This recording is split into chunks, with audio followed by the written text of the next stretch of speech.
सभी डिजी लर्नर को मेरा प्यार भरा नमस्कार। आशा करता हूँ आप सभी खुश होंगे और स्वस्थ होंगे। दोस्तों, क्लाउड ट्यूटोरियल सीरीज के 6th लेक्चर में आज हम एज़्योर नेटवर्क सीरीज को डिटेल में समझने की कोशिश करेंगे, जिसकी ऑलरेडी मैंने स्टार्ट 5th लेक्चर में कर दी थी, जिसमें मैंने ऑलरेडी आपको geography, region, zones, availability set and zones के बारे में डिटेल से समझाया था। इस नेटवर्क सीरीज के 6th लेक्चर में हम लोग समझेंगे वर्चुअल नेटवर्क होता क्या, उसके क्या एडवांटेजेस होते हैं, या हमें वर्चुअल नेटवर्क कैसे क्रिएट करना है पोर्टल में जाके, और उसके अलावा जो उसकी स्केल सेट होती है, स्केलिंग होती है या पेयरिंग होती है, अगर दो वर्चुअल नेटवर्क अलग से क्रिएट होते हैं और उसमें आपस में कम्युनिकेशन करना होता है, या और ऑन प्रेमाइस से जो कनेक्टिविटी होती है एज़्योर क्लाउड की पॉइंट टू साइट या साइट टू साइट, पेयरिंग किसे कहते हैं हम, वीपीएन गेटवे क्या होता है, क्या होते हैं उसके इंपॉर्टेंस, सब नेटवर्क कैसे क्रिएट करते हैं वर्चुअल नेटवर्क्स में, उनकी क्या इंपॉर्टेंस होती है, या उसके अलावा जो कंटेंट डिलीवरी नेटवर्क इतना फेमस होता है जैसे मीडिया स्ट्रीमिंग सर्विसेज से लेके आजकल इसका इंपॉर्टेंस बहुत ज़्यादा हो जाता है।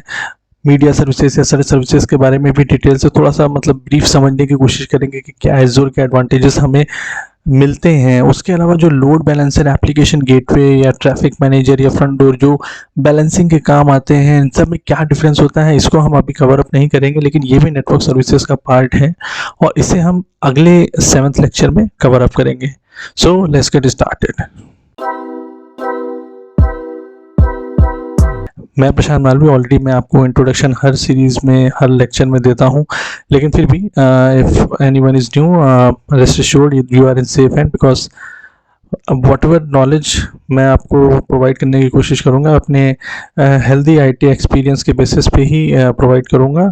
मैंने एज़्योर आर्किटेक्ट का सर्टिफिकेशन भी किया हुआ है, AZ 303 304, and earlier I also did the programming Java programming certification. I have done BTech from computer science and PG Tech from CTech Bangalore। दोस्तों, सबसे पहले समझने की कोशिश करते हैं वर्चुअल नेटवर्क क्या होता है। देखिए, फिजिकल नेटवर्क तो हम सभी समझते हैं कि जब भी दो या दो से अधिक सर्वर या कंप्यूटर्स, इन सबको कनेक्टिविटी करने के लिए हम लोग वायर्स बिछाते हैं, उन पे आपस में कनेक्टिविटी करते हैं। तो हम जैसे कि शुरुआत में ही समझ चुके हैं कि क्लाउड क्या होता है। एक बहुत बड़ा इंफ्रास्ट्रक्चर बनाया गया है जिसमें से हम वर्चुअली उनकी स्पेसेस को यूज़ करके अपने लिए चाहे तो वर्चुअल मशीन बना सकते हैं या नेटवर्क बना सकते हैं। तो आप ये समझिए बहुत बड़ा नेटवर्क ऑलरेडी है, हमें उसमें से छोटा सा पार्ट ऑलरेडी वर्चुअल रूप में चाहिए, तो वो वर्चुअल नेटवर्क ही कहलाएगा, जिसमें आपको अलग से कुछ भी मेंटेन और इंफ्रास्ट्रक्चर की टेंशन नहीं लेनी है। तो ये बहुत बड़ा एडवांटेज होता है एक तरीके से। अगर आप कोई स्टार्टअप कंपनी है, आप उतना ऑलरेडी इंफ्रास्ट्रक्चर अपने यहाँ पे ना खड़ा करके ऑलरेडी जो बिल्ड है इंफ्रास्ट्रक्चर कुछ अच्छी ऑर्गेनाइजेशंस के द्वारा उनको यूटिलाइज करना चाहते हो, तो आप उनकी क्लाउड सर्विसेज में से नेटवर्क वर्चुअली रूप में ले सकते हो और अपनी नीड के बेसिस पे कई जो भी आपको बिजनेस सोल्यूशन डिज़ाइन करना है, उन वर्चुअल नेटवर्क के बेसिस में बहुत एडवांटेजेस, इसके बहुत फीचर्स होते हैं जिनको हम अभी समझेंगे, उनका यूटिलाइजेशन कर सकते हैं।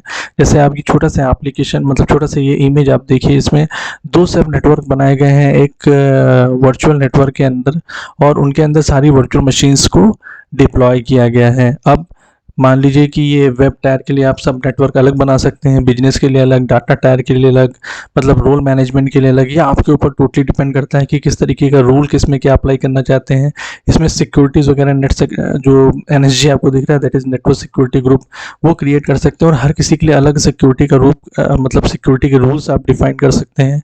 और इसके अलावा आप ये भी डिफाइन कर सकते हैं कि कौन सा सब नेटवर्क पब्लिक में एक्सेसिबल होना चाहिए, एप्लीकेशन गेटवे के थ्रू ही आना चाहिए, एक सिक्योरिटी लेयर बन जाती है। लोड बैलेंसर हमें कहाँ कहाँ लगाना है, ये सारे आपको एडवांटेजेस इसमें बड़ी आसानी से मिल जाते हैं। डायरेक्टली कमांड प्रॉम्प्ट के थ्रू जो भी एक्सेस करना चाहते हैं या पोर्टल को यूज़ करके बड़ी आसानी से आप इनको क्रिएट कर सकते हैं और इमीडिएटली आपके रेडी टू यूज़ ये सब चीज़ें सर्विसेज होती हैं। तो आपका बस ये आपके लिए सबसे ज़्यादा इंपॉर्टेंट है कि आपकी बिजनेस नीड क्या है, और एक आर्किटेक्ट बहुत अच्छा होना चाहिए एज़्योर क्लाउड का या फिर किसी भी क्लाउड का। AWS भी अगर आप यूज़ करते हैं, उनका आर्किटेक्ट एक आपके पास अच्छा होना चाहिए जो आपकी बिजनेस नीड को उस तरीके से मैप कर सके ताकि कॉस्ट इफेक्टिव भी सोल्यूशन हो और आपकी बिजनेस नीड भी कंप्लीट हो सके। क्योंकि आपको इंफ्रास्ट्रक्चर खड़ा करने के लिए देर लगने की ज़रूरत नहीं है, आप इमीडिएटली इंफ्रास्ट्रक्चर खड़ा करोगे, आप बस कोड डिप्लॉय करो, इमीडिएटली आपका बिजनेस रन हो जाएगा। तो ये बहुत बड़ा एडवांटेजेस होता है आज के एजाइल ज़माने में क्लाउड में काम करने का। ठीक है,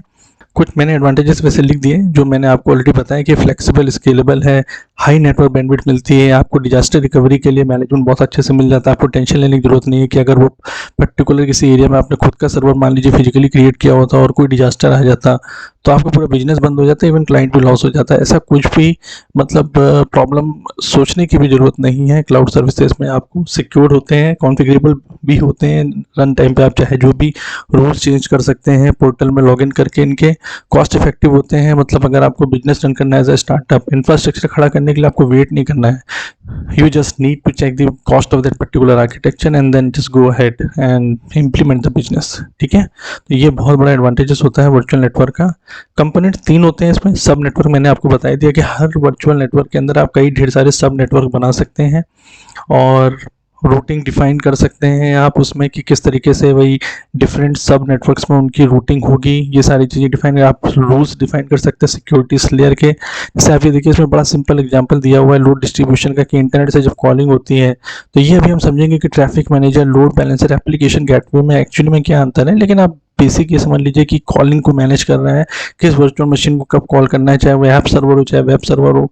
अवेलेबिलिटी जोन उस सेट को हम लोग ने ऑलरेडी पहले समझा हुआ था कि जो हम सेट कर सकते हैं अवेलेबिलिटी इंक्रीज करने के लिए अपने बिजनेस सोल्यूशन की। ठीक है, तो चलिए एक हैंड्स ऑन कर लेते हैं जिसमें वर्चुअल नेटवर्क क्रिएट करेंगे हम लोग और उससे रिलेटेड सब नेटवर्क भी फ्रंट एंड या बैक एंड क्रिएट करने की कोशिश करेंगे। और इसमें ये भी देखने की कोशिश करेंगे कि जो एक एड्रेस स्पेस आता है, आईपी एड्रेस स्पेस, उसकी क्या इंपॉर्टेंस होती है जब हम वर्चुअल सब नेटवर्क या नेटवर्क क्रिएट करते हैं। तो देखिए वर्चुअल नेटवर्क में यहाँ पे आप ऊपर से भी सर्च कर सकते हैं, उसको सर्च करके आप इसके पोर्टल में वर्चुअल नेटवर्क के सब पोर्टल में आ जाएंगे जहाँ पे आप क्रिएट बटन पे क्लिक करके अपना वर्चुअल नेटवर्क क्रिएट कर सकते हैं।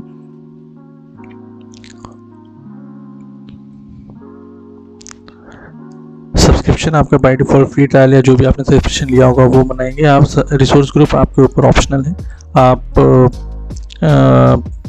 कुछ भी दे सकते हैं। PMDC VNet RG में दे देता हूँ अभी, आपका ऑलरेडी एग्जिस्टिंग भी यूज़ कर सकते हैं अगर आपको यूज़ करना है। इसका वर्चुअल नेटवर्क का कुछ नेम दे देते हैं हम,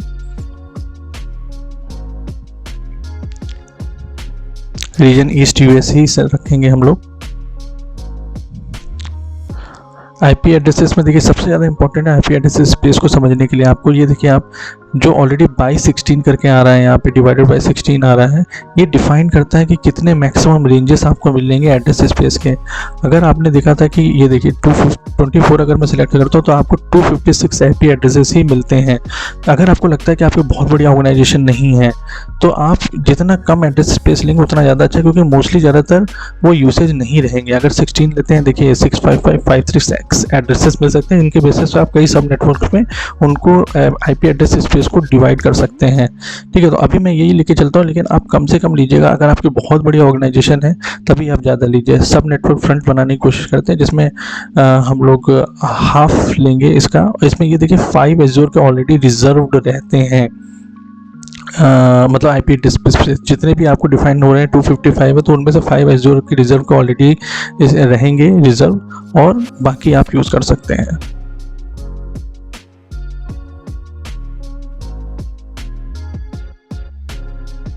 ठीक है, तो सबनेट फ्रंट हमने क्रिएट कर लिया है। अब सबनेट बैकएंड भी ये क्रिएट कर लेते हैं। मतलब 2 सब नेटवर्क हम क्रिएट कर रहे हैं, ये डिपेंड करता है आपकी बिजनेस नीड पे भी कि आप क्या कितने सब नेटवर्क बनाना चाहते हैं, और IP एड्रेस स्पेस को उस तरीके से आप कर सकते हैं। देखिए मैंने 3rd 1 पॉइंट खाली चेंज किया है क्योंकि दूसरा सब नेटवर्क है इसको बनाना है। एंड नेट गेटवे मैंने आपको पहले ही बता दिया है कि आपको अगर गेटवे बनाना है जिसमें ये डिफाइन करना है कि कॉलिंग को प्राइवेट या पब्लिक बनाना है, वो डिपेंड करता है। सर्विस एंड पॉइंट ये डिफाइन करता है कि आप डायरेक्ट किसी रिसोर्सेज से कॉलिंग अगर करना चाहते हो तो वो आप एंड पॉइंट के थ्रू कर सकते हो। तो कई लोग पूछते हैं कि एंड पॉइंट क्या होते हैं, वो एक्चुअली में रिसोर्सेज की डायरेक्ट कनेक्टिविटी के लिए होता है।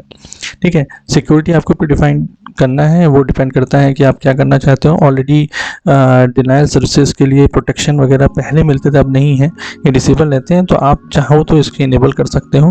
और बाय डिफ़ॉल्ट बेसिक रहता है, लेकिन आप मतलब आज के टाइम पे अगर आपको बड़ी ऑर्गेनाइजेशंस हैं, आपको लगता है कि बहुत ज़्यादा कॉलिंग्स होने वाली है, तो आप कोशिश ये करो कि आप अवेलेबिलिटी को इंक्रीज़ करना चाहते हो तो इन सब चीज़ों को इनेबल करो और सिक्योरिटी को हाई प्रायोरिटी पे रखिए। ठीक है, review and create, I think validation should be fast and then we will create the virtual network. It will create 2 sub network.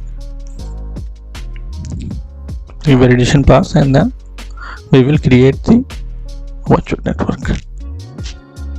So it's so simple. आप देख सकते हो कि कितना ज़्यादा आसान है क्रिएट करना एक virtual network. On the mouse click you are able to get a virtual network that is stable, that is secure, and you can just start creating the virtual machine.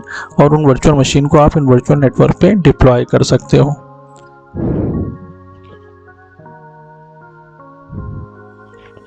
जब भी वर्चुअल नेटवर्क आपको create होगा तो इसके साथ एक network interface card भी associated हो जाता है. देखिए, नेटवर्क कनेक्टिविटी के लिए फिजिकली भी अगर बात करेंगे तो हर लैपटॉप या कंप्यूटर में नेटवर्क इंटरफेस कार्ड रहता ही है. तो उसी तरीके से वर्चुअली भी नेटवर्क इंटरफेस कार्ड क्रिएट हो जाता है वर्चुअल नेटवर्क में. So deployment is complete and virtual network is created.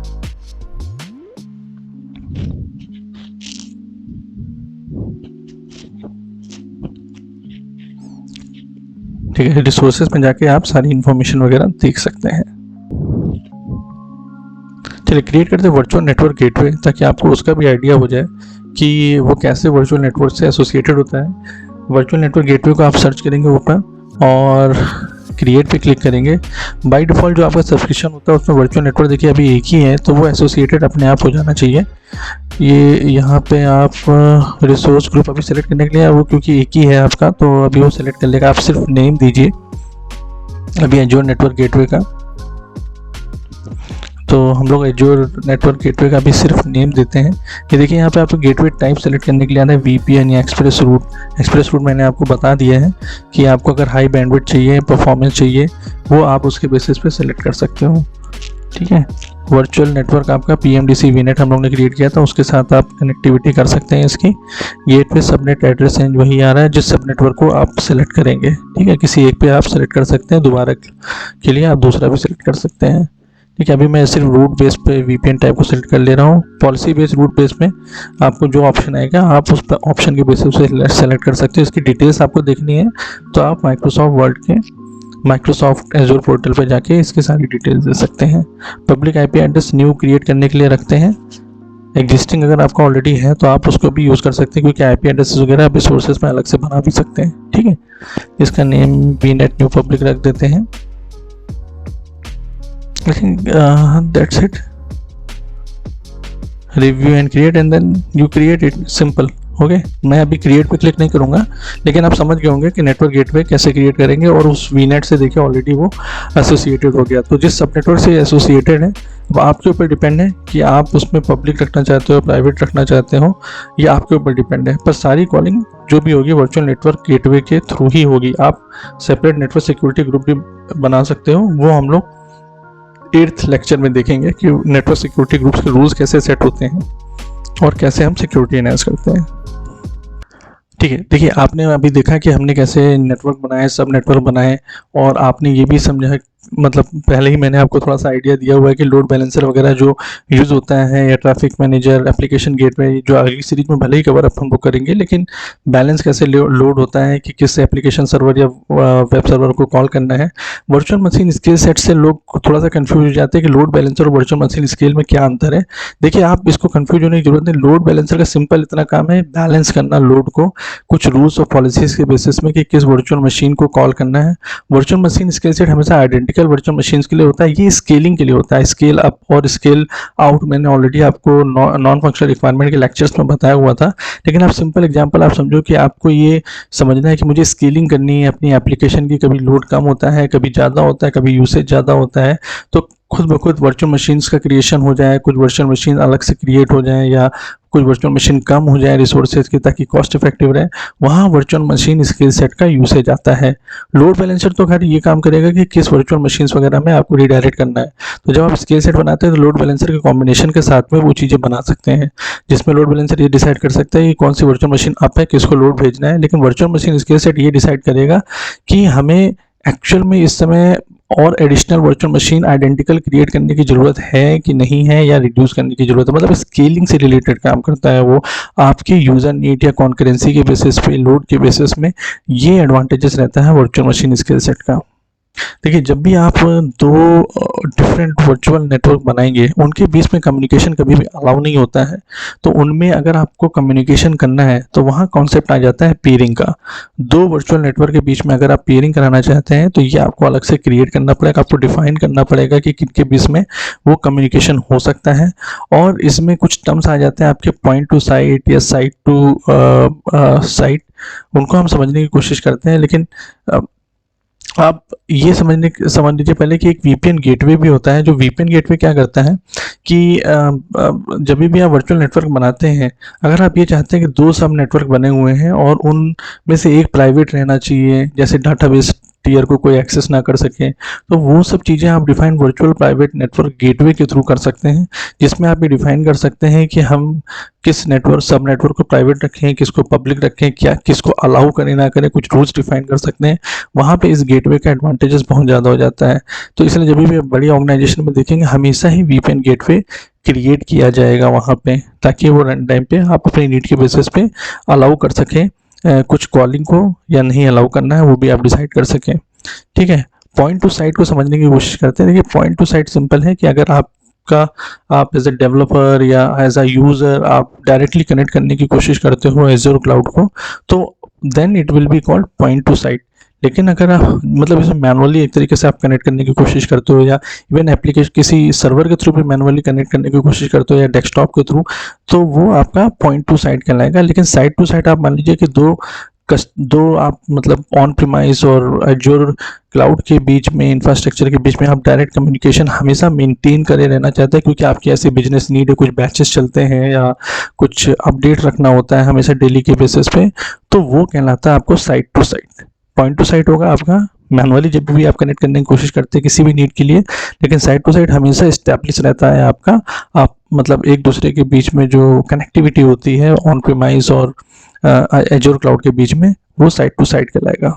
Azure express root, अगर आप कभी चाहते हैं कि नहीं मेरा बहुत फास्ट हाई नेटवर्क बैंडविड्थ मिलती रहे, तो एक्सप्रेस रूट आप क्रिएट कर सकते हो। लेकिन इसकी डिपेंडेंसी आपकी बहुत ज़्यादा रहती है आपके नेटवर्क प्रोवाइडर से, क्योंकि वहाँ पे आपको नेटवर्क प्रोवाइडर भी सेलेक्ट करना पड़ेगा, और वो एक प्राइवेट आपको बैंडविड्थ दे देगा, हाई बैंडविड्थ दे देगा एज़्योर एक्सप्रेस रूट को यूज़ करने के लिए, अपने बिजनेस को हाई स्पीड में रन करने के लिए। तो ये एक और ऑप्शन होता है आपका एज़्योर एक्सप्रेस गेटवे से रिलेटेड। ठीक है, तो point to point, site to site, Azure express route हमने सब समझ लिया। कंटेंट डिलीवरी नेटवर्क देखिए बहुत ज़्यादा इंपॉर्टेंट होता है आज के ज़माने में। जिस तरीके से, जैसे आप ले सकते हैं एग्जांपल यूट्यूब का ले सकते हैं, नेटफ्लिक्स का ले सकते हैं, जहाँ पे हर ऑल ओवर वर्ल्ड वाइड में आपकी एप्लीकेशन यूज़ हो रही है और कंटेंट लोड हो रहा है। तो ऑस्ट्रेलिया में अगर आपने सर्वर में कुछ बना रखा है और वो अमेरिका या इंडिया से एक्सेस होता है, तो उसमें कुछ ना कुछ लेटेंसी हो सकती है। तो कंटेंट डिलीवरी नेटवर्क क्या करता है कि कैशे में ऑलरेडी डाटा कुछ ना कुछ रखा रहता है, और जहाँ से भी वो कॉलिंग आती है उसके नियरेस्ट कैशिंग सर्वर से सबसे पहले डाटा प्रोवाइड करने की कोशिश करता है। अगर वो डाटा वहाँ पे नहीं है, तभी वो जो ओरिजिनल सर्वर होता है उसको कॉल करने की कोशिश करता है और उससे डाटा लेके आता है। ठीक है, तो ये बहुत बड़ा एडवांटेज होता है कंटेंट डिलीवरी नेटवर्क का, और इसका यूसेज सबसे ज़्यादा आज के ज़माने में जो high scalable high user applications हैं, चाहे वो आप इंस्टाग्राम मान लीजिए, चाहे यूट्यूब मान लीजिए, चाहे फेसबुक मान लीजिए, हर जगह यूज़ होता है ये। ठीक है, देखिए छोटा सा इमेज इसमें भी आपने समझ सकते हैं, कैश कंटेंट हर एरिया वाइज बना रखा है। जब इनमें नहीं होता है वो अवेलेबल कंटेंट, तभी वो जाता है ओरिजिनल सर्वर के पास में, ताकि लेटेंसी कम रहे और यूज़र एक्सपीरियंस अच्छा रहे। कुछ सीडीएन प्रोडक्ट्स ये हैं जो बहुत ज़्यादा फेमस है, मतलब ऑलरेडी अकामाई, वेरिजॉन के हैं, और यही यूज़ होते हैं ज़्यादातर एज़्योर में। एज़्योर मीडिया सर्विसेज, अगर आप ऐसा चाहते हैं कुछ लाइव स्ट्रीमिंग करना चाहते हैं या डिलीवरी ऑन डिमांड करना चाहते हैं, तो आप एज़्योर मीडिया सर्विसेज का यूज़ कर सकते हैं, जो कि स्पेसिफिक डेडिकेटेड बनी हुई है इसी से रिलेटेड आपको सर्विसेज देने के लिए। इसी प्रकार से आप एज़्योर सर्च इंजन का यूज़ कर सकते हैं। देखिए, मैंने wordpress.com का एक एग्जांपल दिया कि ऑल ओवर वर्ल्ड वाइड इतने ज़्यादा सर्वर्स और इतने ज़्यादा कनेक्टिविटीज है, पर आप चाहते हैं कि गूगल सर्च की तरह इमीडिएटली बहुत ज़्यादा अच्छे से फास्ट रिप्लाई आना चाहिए या यूज़र स्पेसिफिक रिप्लाई आना चाहिए, तो आप जो सर्च सर्विसेज का यूसेज कर सकते हैं, जो आपको हेल्प करेगा जल्द से जल्द रिजल्ट और बेहतरीन यूज़र एक्सपीरियंस के लिए। तो आज के लिए बस इतना ही। हम लोग नेक्स्ट लेक्चर में फिर से कनेक्ट करेंगे, जहाँ पे मैं आपको बताऊंगा load balancer, traffic manager, front door और एप्लीकेशन गेटवे में क्या अंतर होता है, कौन सा कब सेलेक्ट करना चाहिए।